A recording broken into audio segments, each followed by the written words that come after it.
So my name is Kelly, the Texas land agent, and I sell land all over Texas, primarily between Dallas, San Antonio, and Houston. And I want to give you a little insight into how I market properties and how you might be able to use that to market your property. So with today's world, you've got Zillow, Facebook, there's no shortage of places that you can post, Redfin also, I think. So you can, by far, more easily than ever, list your property and try to sell it. But one of the things that I want to talk to you about today is that when you put your stuff up on the internet, now that you know that everybody's doing it, obviously that means you're gonna have way more competition for the eyeballs in each of those sites. So what do you do to stand out? How do you make it where enough shoppers land on your property, not the other properties, and end up buying from you? How do you get a bunch of clicks and likes and all that kind of stuff? And how do you turn clickers and likers into buyers? And that is ultimately what I've specialized in over the last few years and wanted to kind of share a little bit of insights. So lucky you. If you're planning on selling real estate either now or in the future, I can help you. And I put together a video here to kind of talk about what my system is.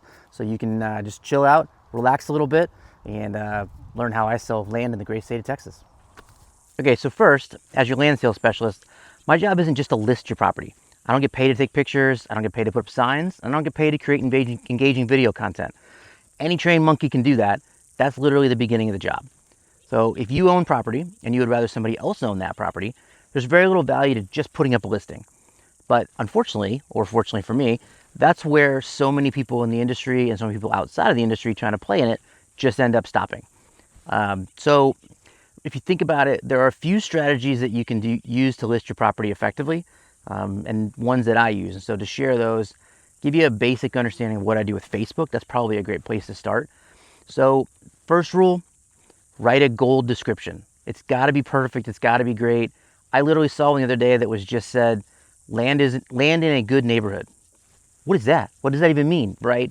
So you've got to have it mean something to the customer. When they're reading through it, they want to imagine their lifestyle in that property. They want to understand what it's going to look like to develop it. Is it a lot of work? Are utilities already there? Is electric across the front? All those kinds of things. Are the homes nearby valuable, right? Is the things in the area selling well? All that can go into your listing, and all those do go into my listing. So number two, video is king. So if you're not doing a video, then you're not getting attention. The algorithm with Facebook requires that you have a video to have anything up towards the top. So you're just not getting upvoted by the algorithm and shown to people that need to see it. So if you've only, in that video, you've got 60 seconds to let the buyer know why they want to buy and what you want to sell. So you've got to make it engaging, quick, to the point. It has to be succinct, but it's also got to be catchy. It's got to be pretty, and it's got to be interesting. So why don't you do 2 minutes worth of content? The hell if I know. Facebook won't let you. So number three, get good pictures. Seems obvious, right? You're going to do a listing. You're going to get attention with those pictures. I can't tell you the number of listings I've seen with either a picture completely out of focus, or it just has a picture of like a screenshot of the plat or the survey, and there's no pretty flowers, pretty picture. Like, what does it look like on the property? Is it nice? Is it interesting? Is it pretty? Is there a home site already there? Like, tell a story with the pictures. And remember that when people are looking at it, they are scrolling. I'm sure that you don't just sit there and scroll over 30 different listings, but if you did, imagine how yours would stand out in that many listings and what can you do differently. Number four, your title is clickbait. So think about what you put up there. If you just say land for sale, what is that going to mean? It's as unimaginative as it is ineffective. Like, people are going to read it. You were bored when you wrote it. They're going to be bored when they read it, and they're not going to engage with the content. So imagine that you're scrolling through and what kinds of ones would get attention. What makes yours the best? How about green ranch with blue water? How about the best 5 acres for 50 miles around? What about weekend retreat near the river, right? Like, what can you say quickly and easily in 6 or 7 words that's going to get people's attention? And that's what's going to matter. Number five, share the listing. Like, if you're not sharing the listing, you can't just put it up and expect Facebook Marketplace to do all the work for you. You have to share that in groups, share it on your personal, direct message it to friends, follow up with the people who have engaged with you, sharing any property updates, price updates. If you can find real estate agents that sold a property nearby, share it to them, share it to the neighbors of your property. Share, get it out there. You have to do that. So number six, pay to promote it when you can. I mean, at the end of the day, we all hate the fact that you have to pay for promotions on Facebook, but they work, they get attention, and even if they don't necessarily sell your property, they will make it a big difference at the end of the day of how many people are seeing it and kickstart that algorithm where the next person that sees it will sell your property or buy your property, excuse me. So now these same strategies, there's 6 different things I kind of use with Facebook. It's the same strategies I use with MLS. I'm a member of 5 different MLSs. So if you're when I post it, I'm going to post into Facebook groups, Facebook itself, Facebook Marketplace, all 5 of those MLSs, Zillow, Redfin, Realtor.com. I'll put it on Craigslist, and I'll even add your property to TexasLand.com, which recently has been getting better results than all of those. So remember, when you list, don't think of one place as list. If it's not everywhere, it may as well be nowhere. All right, so step 2 is marketing. And once you've done that whole train monkey thing and you listed the property, the next step is to market the property actively, effectively, and all of the time. So this is what gives your listing life. Otherwise, it's going to lay around all day and night like your deadbeat nephew. So here are a few ways that I breathe life into my listings. One is email. I send out emails to 10 to 12,000 people that are on my list. I just send out just listed emails for anything new I have. I describe the property, I link to the video content I made, and I follow up to see who looks, who clicks, and who watches.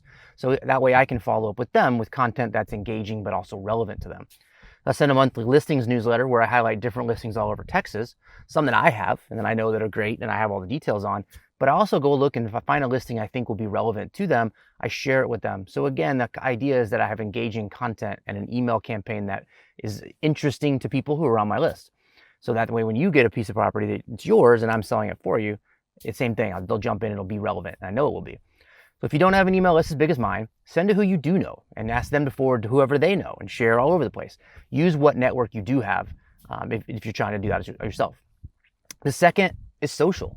I also strategically post, repost, and promote your listing on Facebook Marketplace and my Facebook page. So when I make a property video and I add it to my YouTube channel, I always cut a version of it to 59 seconds so I can share it as a reel on Facebook and Instagram. So you can boost your Facebook Marketplace listings and advertise your post. I do that strategically on different ones that I have. And if you select geography that matters and the most efficient dollar spend, you can actually make a huge difference in the clicks and questions that come your way about your listing. So once again, just putting it there isn't going to get you that. You have to actively engage and advertise. So I'll make posts about the property. Sometimes I'll full of picture, sometimes full of video, other times just talking about something unique about it, just to change it up and see how I can engage different people.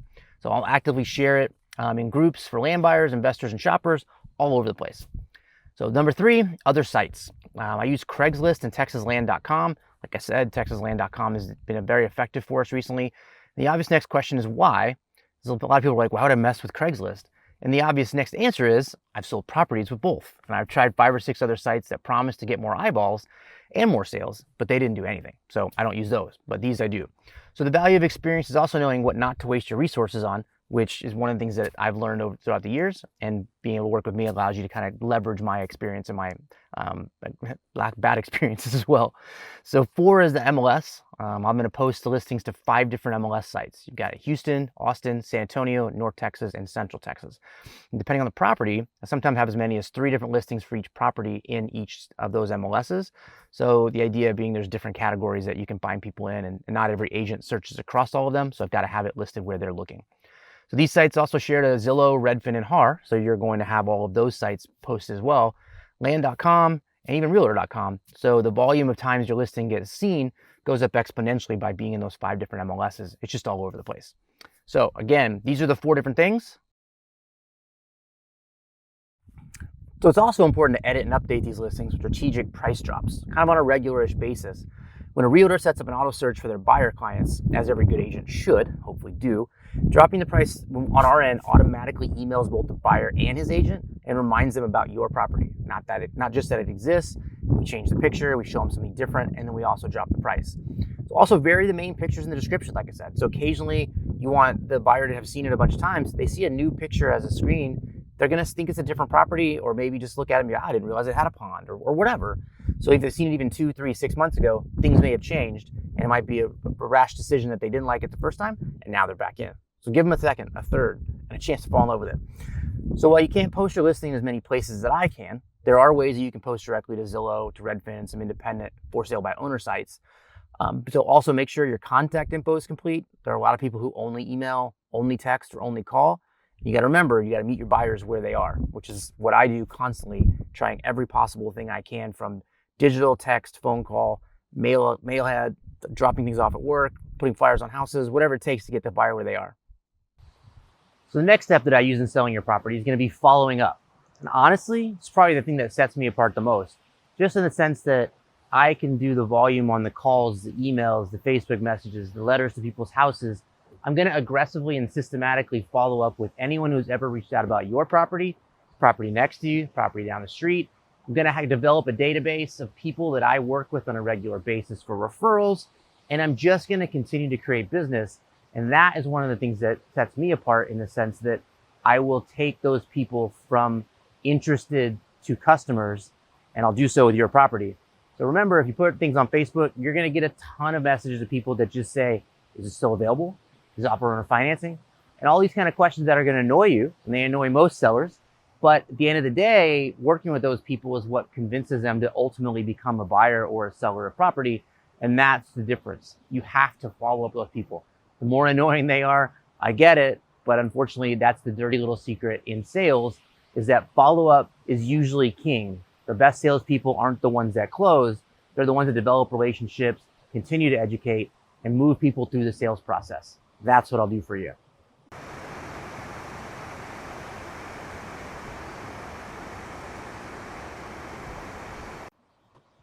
So if 30 years in business has taught me anything, it's taught me that the best product almost never wins.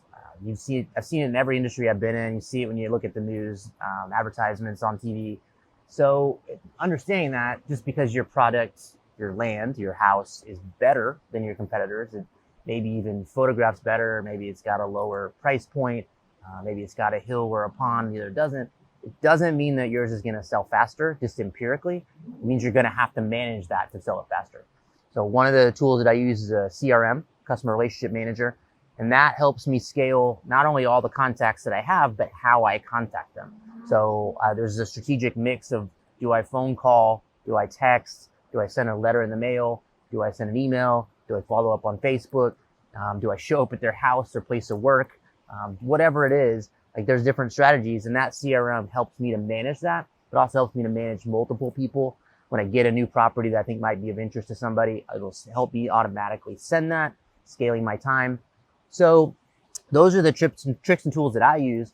Obviously, you want to take some of that to do on your own. If you aren't going to be using a certified land specialist like me to help you with your land, you can do some of that on your own, like with a spreadsheet, with notes. But ultimately, the point being, follow up with the people that express interest, because that's what it takes to get them interested in potentially getting all the way to the point of buying your property.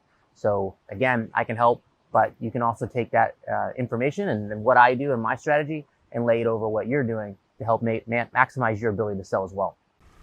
So then once all that's done, you move on to the closing side. So that's going to be taking the offers, negotiating the offers, understanding the floor, the bracketing, the motivation of each person and how to come to the middle, what it means when they offer certain things, what you can give, what you can take, all of those things. But that's going to be a video for another day, a blog or something I'll do another time. But keep in mind that that is an important step. The first 3 steps are really the sales and marketing part. So that's the part that I'm going to do all of those things for you to help you sell your land. But remember, none of those things get paid. I don't work by the hour. I only get paid if we at some point close the sale.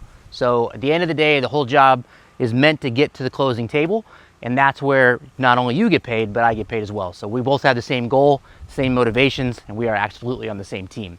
So keep those things in mind. If I can help in any way, I'm happy to help negotiate all that stuff for you, help with the sales and marketing, list your property, get it sold, and get you on to the next dream. So give me a call, let me help. I'm happy to help.